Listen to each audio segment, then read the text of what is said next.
Hello students तो आज हम जो टॉपिक स्टार्ट कर रहे हैं वो है जैन धर्म। ठीक है। तो इससे पहले प्रीवियस वीडियो जो है वो मैंने बौद्ध धर्म की बताई है। तो पहले आप एक बार उसको गो थ्रू हो जाओ, क्योंकि मैंने जो ये चीज़ आपको करवानी है ये विद कंपैरिजन करवानी है, क्योंकि इसमें बहुत सारी सिमिलैरिटीज़ हैं बौद्ध धर्म और जैन धर्म की। तो विद ट्रिक्स हम ये चीज़ें याद करेंगे और at the end of this lecture आपको मोस्टली जैन धर्म की जो चीज़ें हैं वो लर्न हो जाएंगी। तो हम स्टार्ट करते हैं। सबसे पहले जैन धर्म के फाउंडर कौन है? ऋषभदेव और आदिनाथ। ये पहले तीर्थंकर हुए हैं। तो जैसे मैंने बताया कि हर एक का प्रतीक चिन्ह होता है, तो इनका प्रतीक चिन्ह क्या है? वृषभ और सांड। देखो साथ में आपको बौद्ध धर्म जो कल मैंने आपको बताया था ना, इनके फाउंडर कौन थे? महात्मा बुद्ध जी। ठीक है। वैसे ही जैन धर्म के फाउंडर कौन है? ऋषभदेव और आदिनाथ। ठीक है। और इसको संगठित व विकसित किसने किया था? वो थे महावीर स्वामी जी, जो कि 24वें एवं अंतिम तीर्थंकर हुए। तो जैन धर्म में टोटल कितने तीर्थंकर हैं? हमारे 24 तीर्थंकर हैं, जिसमें कि फर्स्ट का क्या नाम है? ऋषभदेव, और 24वें का क्या नाम है? महावीर स्वामी जी। अब इनका प्रतीक चिन्ह क्या बताया मैंने? वृषभ और सांड। ये कैसे याद करोगे? ऋषभ और वृषभ राइम हो रहा है ये, तो वृषभ और ऋषभ। ठीक है। और इनके जैन महात्माओं को क्या बोला जाता था? निर्ग्रंथ बोला जाता था।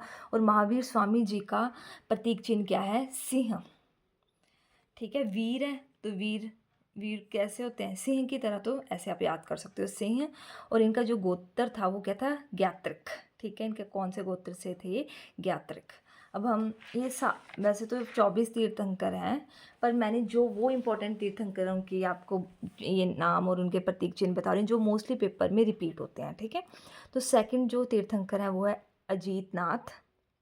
ठीक है। और इनका जो वो है प्रतीक चिन्ह वो क्या है? हाथी। अजीत, अब इसको कैसे याद रखोगे? अजीत मतलब जिससे कोई जीत नहीं सकता, तो किससे जीत नहीं सकते? हाथी से। तो अजीतनाथ हाथी। थर्ड संभवनाथ। अजीत, जीतना क्या है? असंभव, तो संभवनाथ। अब जीत, हाथी से जीतना तो असंभव है, तो किससे जीत सकते हो? संभव नाथ जी से, है ना? संभव से। संभव मतलब किससे जीत सकते हो? घोड़े से जीतना थोड़ा संभव भी लग रहा है कि हाँ कोई बड़ा ही फास्ट भाग रहा होगा तो वो घोड़े से जीत जाएगा। ठीक है। तो ऐसे आपको थर्ड तीर्थंकर पता चल गए होंगे, वो कौन है? संभवनाथ। उसके बाद 19वें तीर्थंकर मल्लीनाथ, और इनका प्रतीक चिन्ह क्या है? कलश। मल्ली, मल्ली से आप कौन सा वर्ड रिलेट करोगे? मिट्टी। ठीक है। मल मिट्टी है ना, तो मिट्टी को हमने सपोज कर लिया जैसे कोई मैंने छोटा सा कलश बनाया कि कलश में भर लिया, है ना। तो मल्लीनाथ के प्रतीक चिन्ह क्या हो गए? क्या हो गया? कलश। उसके बाद 21वें तीर्थंकर है नेमीनाथ, और इसका प्रतीक चिन्ह क्या है? नील कमल। नेमी से कौन सा वर्ड आ रहा है? नमी। नमी, नमी कहाँ होती है? पानी में। पानी को हम क्या बोलते हैं? नीर, जल। नीर से नीला, नीला कमल पानी में खिलता है, तो नील कमल। ठीक है। 22वें तीर्थंकर कौन है? अरिष्ट, अरिष्टे नेमी, और इनका प्रतीक चिन्ह क्या है? शंख। इनका प्रतीक चिन्ह क्या बताया मैंने आपको? शंख। तो अरिष्टे नेमी, देखो अरिष्ट से कौन सा वर्ड दिमाग में आ रहा है? विशिष्ट। तो विशिष्ट लोग क्या होते हैं? वो बजाते हैं ना, क्या? शंख बजाते हैं विशिष्ट लोग।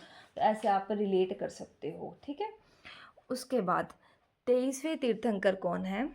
पार्श्वनाथ। पार्श्वनाथ, और इनका प्रतीक चिन्ह क्या है? सर्प। पार्श्व मतलब पाश या फिर स्पर्श, ऐसे भी याद कर सकते हो। स्पर्श, किसका स्पर्श हो तो हमें डर लगता है? किनके स्पर्श से डर लगता है? सांप के, है ना, क्योंकि सांप एक बहुत ही जहरीला जानवर है। तो ऐसे आपको पता चल जाएगा कि पार्श्वनाथ जी का प्रतीक चिन्ह क्या है? क्या है प्रतीक चिन्ह? सर्प। ठीक है। तो ये जो है वो इम्पॉर्टेंट वाले हैं, यही मोस्टली क्वेश्चन आपके पेपर में रिपीट होते हैं। उसके बाद अब महावीर स्वामी जी के बारे में डिटेल में पढ़ेंगे। जैसे वहाँ पे हमने महात्मा बुद्ध जी के बारे में पढ़ा। महावीर स्वामी जी, इनका जन्म कब हुआ था? 540 BC, और इनकी मृत्यु हुई थी 468 BC में। ठीक है। अब इनका जन्म कहाँ हुआ था? कुंडग्राम में, विशाली बिहार, जो वर्तमान नाम जो कुंडग्राम का है वाशुकुंड भी है। ठीक है। अब जन्म बताया मैंने विशाली बिहार में, कुंडग्राम। अब मैंने इसके लिए आपको कैसे, जो वीर है, महावीर से हम हर एक चीज़ वीर से रिलेट करेंगे। तो जो वीर व्यक्ति होगा उसका शरीर कैसा होगा? विशाल होगा, है ना। इतना विशाल होगा कि वो कुंड का मतलब सपोज़ कर लो कि जैसे कुआँ, इतना कुछ खा लेगा कि कुएँ में भर-भर के जितनी चीज़ें उतनी भर सकते हैं ना, उतनी चीज़ें वो अडैप्ट कर सकता है। तो वहीं से आप कुंडग्राम विशाली बिहार। यहाँ मैं आपको एक बार ये सजेस्ट करूँगी, जो मेरी पिछली वीडियो है जिसमें मैंने बौद्ध धर्म के ये एग्जैक्ट आपको चीज़ें बताई हैं, ये सब कुछ बताया ना, तो ये आप एक बार ज़रूर देखें ट्रिक के साथ। तो यहाँ से आपको पता चल जाएगा कि जन्म भी विशाली में हुआ है, और जो बौद्ध धर्म की दूसरी संगीति है वो भी कहाँ हुई थी, विशाली में हुई थी। ठीक है, और इनके पिता का क्या नाम है, सिद्धार्थ, और महात्मा बुद्ध जी के बचपन का क्या नाम था, सिद्धार्थ, तो ये रिलेट हो गया। उसके बाद माता का नाम क्या है, त्रिशला। अब देखो वीर व्यक्ति हैं तो क्या करेंगे, उनकी माता भी वीर ही होंगी, तो वो क्या देंगे हाथ में, त्रिशूल, तो त्रिशूल से त्रिशला। ठीक है, और ये लक्ष्मी शासक चटक की बहन थी। किसकी बहन थी ये, लक्ष्मी शासक चटक की बहन। उसके बाद इनकी पत्नी यशोदा, और महात्मा बुद्ध जी की पत्नी क्या थी, यशोधरा। और इनकी पुत्री दो हैं, अनुजा और प्रियदर्शनी, और प्रियदर्शनी का दामाद है जामाली, और जो जो इनके फर्स्ट अनुयायी बने थे। तो महावीर स्वामी जी के फर्स्ट अनुयायी, वेरी इंपॉर्टेंट क्वेश्चन, कौन थे, जामाली। ये दामाद थे, प्रियदर्शनी इनकी पुत्री थी। और इनकी मृत्यु कहाँ हुई है, मृत्यु हुई है 468 BC में, पावापुरी बिहार, राजगीर या फिर राजगृह। अब मैंने आपको बताया था फर्स्ट बौद्ध संगीति, जन्म कहाँ हुआ, यहाँ से आप याद कर सकते हो ऑपोजिट, जहाँ पे बौद्ध संगीति फर्स्ट हुई थी वहाँ पे इनकी मृत्यु हो गई, यहाँ पे इनका जन्म हो गया, विशाली और राजगृह, ऐसे आपको रिलेट हो जाएंगे। माता का नाम देखो, इनके बचपन का नाम, वो उनके पिता का नाम है यशोदा, जो इनकी पत्नी का नाम है यशोधरा है, ये यशोदा है। ठीक है, महावीर स्वामी जी के बचपन का क्या नाम था, वर्धमान। वीर हैं तो कैसे होंगे, वर्धमान, बुद्धि अच्छी होगी तो वर्धमान। ठीक है, और इनके प्रथम शिष्य कौन थे, चंदना। ठीक है, और 9 अप्रैल को महावीर जयंती है जो मनाई जाती है। गृह त्याग, महात्मा बुद्ध जी ने गृह त्याग कब किया था, अगर आपने मेरी वीडियो देखी उसमें मैंने आपको एक एक चीज़ पॉइंट बताया कि 29 ईयर्स की एज में उन्होंने गृह त्याग कर दिया था, और 6 वर्ष के बाद उनको ज्ञान प्राप्ति हो गई थी। यहाँ पर इन्होंने 1 साल एक्स्ट्रा लिख दो, 30 ईयर्स की एज में अपने बड़े भाई की आज्ञा से, उनके बड़े भाई का क्या नाम था, नंदीवर्धन, बड़े भाई का क्या नाम था, नंदीवर्धन। और इनको ज्ञान की प्राप्ति हुई थी 42 ईयर्स में, 12 साल बाद। ठीक है, और इसको क्या बोलते हैं, कैवल्य, ज्ञान प्राप्ति को क्या बोलते हैं, कैवल्य। कहाँ पर इनको ज्ञान प्राप्ति हुई थी, ऋषुपालिका में, ऋषुपालिका नदी के किनारे साल वृक्ष के नीचे। और महात्मा बुद्ध जी को जो ज्ञान प्राप्ति हुई थी वो हुई थी पीपल के वृक्ष के नीचे। ठीक है, ये देखो पीपल के वृक्ष के नीचे। कौन सी नदी थी, निरंजना नदी थी। और यहाँ पे कौन सी नदी है, ऋषुपालिका। देखो र से ऋषभ, र से ऋषु, ऐसे भी याद कर सकते हो, ऋषुपालिका नदी के किनारे साल वृक्ष के नीचे। ठीक है, इनके 3 अलग अलग नामों से भी जाना जाता है, जैसे जिन्ना, अरहत और निर्ग्रंथ। जिन्ना का मतलब विजेता, अरहत का मतलब पूज्य, और निर्ग्रंथ का मतलब बंधन है, जिन पे कोई भी बंधन नहीं है। इन्होंने अपना फर्स्ट उपदेश कहाँ दिया था, राजगृह के विपुलांचल पहाड़ी पर। कौन सी भाषा में, प्राकृत, ये तो पता है। अब ये राजगृह कैसे याद रखो, जहाँ पर उनकी मृत्यु हुई थी वहीं इन्होंने अपना फर्स्ट उपदेश दिया था, राजगृह में। कौन सी भाषा में, प्राकृत। और जो लिपि है वो कौन सी है, अर्थमागधी। जो जैन साहित्य लिखा गया वो कौन सी लिपि में लिखा है, भाषा प्राकृत है, और लिपि कौन सी यूज़ हुई है, अर्धमागधी। जैन साहित्य को क्या बोलते हैं, आगम बोलते हैं। त्रिरत्न, वहाँ पर भी मैंने आपको त्रिरत्न बताए थे,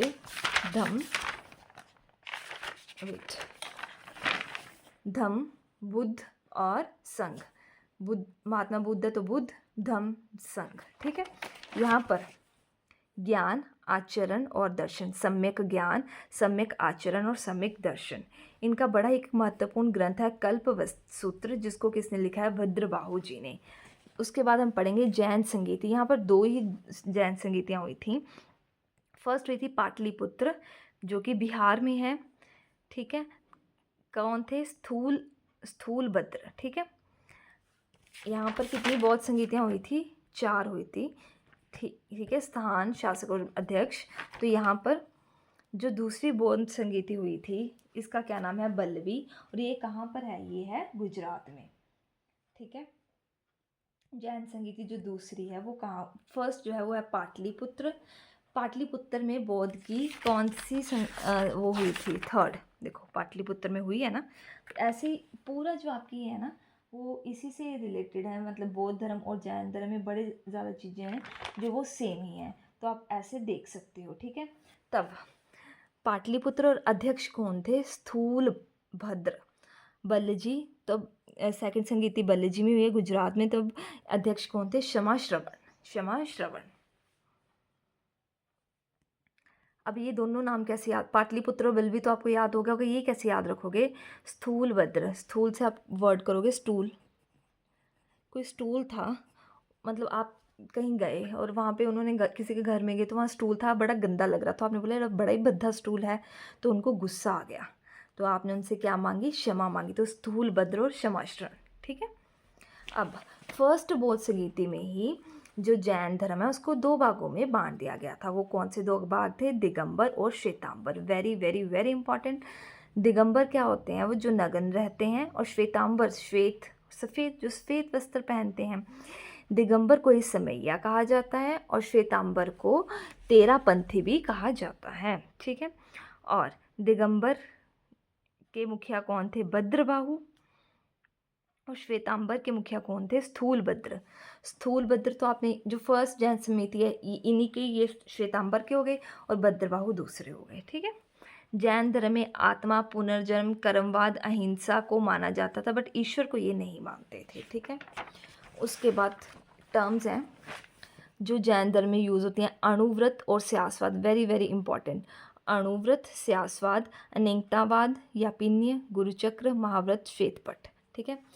ऋग्वेद में भी उल्लेख है ऋषभदेव और अरिष्टनेमि का, ठीक है। महावीर की कुछ इंपॉर्टेंट पॉइंट्स हैं जो प्रीवियस ईयर क्वेश्चन हैं ये। महावीर की मृत्यु के बाद जैन संघ का अगला अध्यक्ष कौन बना था? तो सुधर्मन। मृत्यु होगी तो देखो, महावीर जी की मृत्यु होगी तो जैन धर्म को क्या करना था? सुधार, मतलब वैसे ही चलाना था जैसे महावीर जी चला रहे थे, तो सुधार लेके आना था, तो सुधर्मन, ठीक है। स्यासवाद का संबंध किस धर्म से है? जैन धर्म से। और स्यासत का अर्थ है कि ना कोई गलत करना, ना कोई गलत है, ना ही किसी ने कोई गलत करता है, ना कोई गलत है, मतलब इसके हम कंपैरिजन के बेसिस पे देख सकते हैं, ठीक है। स्यासवाद। सबसे प्राचीन जैन ग्रंथ कौन सा है? 14 पूर्व, ठीक है। और चंद्रगुप्त मौर्य जो वो जैन धर्म को मानते थे, खारवेल भी जैन धर्म के ही संरक्षण माने जाते हैं। तो होप्स आपको जैन धर्म जो वो अच्छे से विद ट्रिक्स याद हो गया होगा। अब हम चेक करेंगे प्रीवियस ईयर क्वेश्चंस। अगर आप ये क्वेश्चन कर रहे हो तो मतलब आपको ये चीज़ें लर्न हो चुकी हैं। जैन साहित्य को का संकलन किस भाषा व लिपि में है? तो प्राकृत और अर्धमागधी, ठीक है। द्वितीय जैन महासभा का आयोजन कहाँ हुआ है? तो इसका सही आंसर क्या आएगा? बल्लभी। पहली का कहाँ हुआ है? पाटलिपुत्र में। होप्स आपको मेरी वीडियो अच्छी लगी होगी। अगर लगे तो please like, comment, share and subscribe. Thank you so much for watching.